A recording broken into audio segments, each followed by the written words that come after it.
240 arday ayaa maanta oo ay taariikhdu tahay 7 Oktoobar 2020 ka qalin jabiyay jaamacadda BSU xarunteeda magaalada Garowe.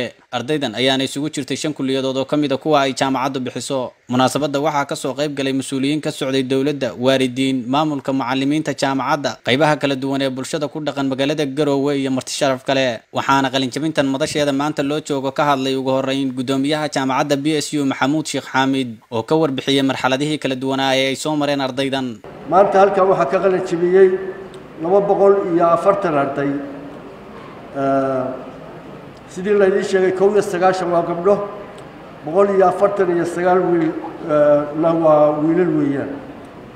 maanta waxaa halkaas shaqeeya ardada oo hadda maanta shaqeeya maanta ay shahaadadii qaadanayaan 75 ayaa shaqeeya 57 wiil iyo 18 gabdhood.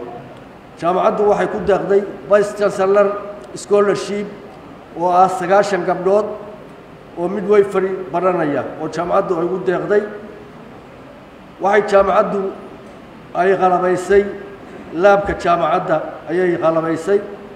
wasiir dawlaha wasaaradda waxbarashada iyo tacliinta sare Puntland Cabdullaahi Xasan Roble ayaa ardayda ku booriyay in dalka ay wax ka qabtaan dibna ugu celiyaan cilmiga ay barteen. magaca dawladda anoo ku hadlaya waan idin garab taaganahay magaca wasaaradda anoo waxbarashada anoo ku hadlaya waxaan rabnaa tacliintiina inaan kor u qaadno meeshii aad jeceshiin inaan gaarsiino. hadda maanta iyo ama labada cisho ee soo socda waxaan diraynaa ilaa 50 arday oo ah masters qaadanaya.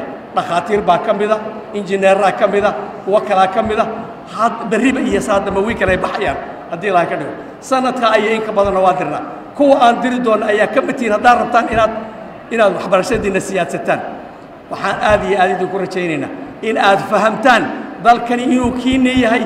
haddii idinku aad wax ka qaban weydaanna cid wax idinka qabanaysaa ma jirta ee ku talagala.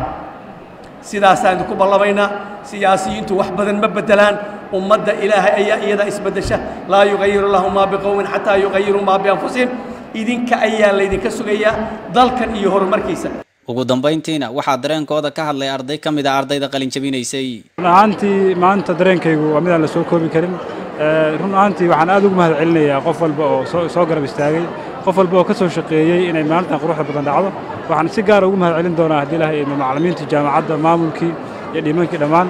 waxaa maanta farxad weyn ii ah inaan joogo oo soo gabagabeeyey bachelor degree-gayga oo ah rajo iyo hami aan in badan sugayey.